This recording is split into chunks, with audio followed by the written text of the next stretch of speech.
আজি আমাৰ খাৰুপেটীয়া পৰিদৰ্শন বংলাত দলগাঁও সমষ্টিৰ অসম গণ পৰিষদ দলৰ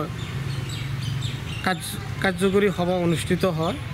এই সভাত কেন্দ্ৰীয় সমিতি আৰু জিলা সমিতিৰ নিৰ্দেশনা মতে আৰু চিঠিৰ মতে আগন্তুক 14 অক্টোবৰত আমাৰ দলৰ প্ৰতিষ্ঠাপক দিৱস পালন কৰাৰ কাৰণে আমাক নিৰ্দেশ দিয়ে।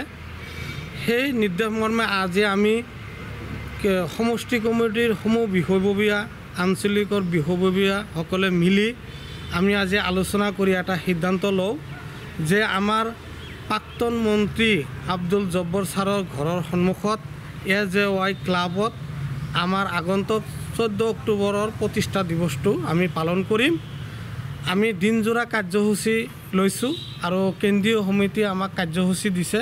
সেই কাৰ্যসূচী মতে আমাক বন্তি প্ৰজ্বলন, আমাৰ প্ৰাণৰ শিল্পী জুবিন গাৰ্গক শ্ৰদ্ধাঞ্জলি আৰু আমাৰ শ্বহীদসকলক শ্ৰদ্ধাঞ্জলি লৈ আমি দিনজোৰা কাৰ্যসূচী আমি তাতে পালন কৰিম।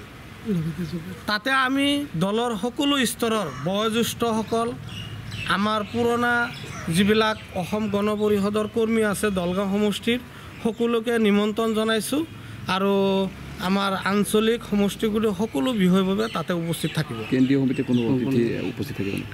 কেন্দ্ৰীয় সমিতিৰ উপস্থিতি আমাৰ নাথাকে, যিহেতু আমাৰ প্ৰত্যেক সমষ্টিত কাৰ্যসূচী আছে। আমাৰ জিলা কমিটিৰ এজন প্ৰতিনিধি ইয়াত উপস্থিত থাকিব বুলি আমাক জনাইছে জিলা সভাপতিয়ে। দলগাঁৱতো প্ৰগতি সংঘত আপোনাৰ কিবা কাৰ্যসূচী ৰাখিব সেইদিনা? তেওঁলোকে দলগাঁৱত কিবা কাৰ্যসূচী ৰাখিছে, কিন্তু আমাৰ এইটো ফৰ্মেলিটি যিটো সমষ্টি কমিটিৰ সিদ্ধান্ত মৰ্মে তাত হেৰি হোৱা নাই। সিহঁতে এইটো যুৱ পৰিষদে পালন কৰিব বুলি আমি গম পাইছোঁ। আজি মানে আমাৰ দৰং জিলাৰ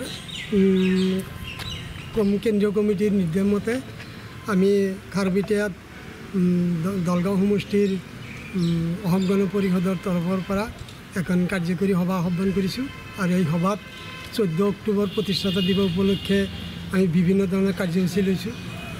তাত আমাৰ দলৰ কাৰণে 855জন শ্বহীদৰ স্মৰণ কৰা হ'ব।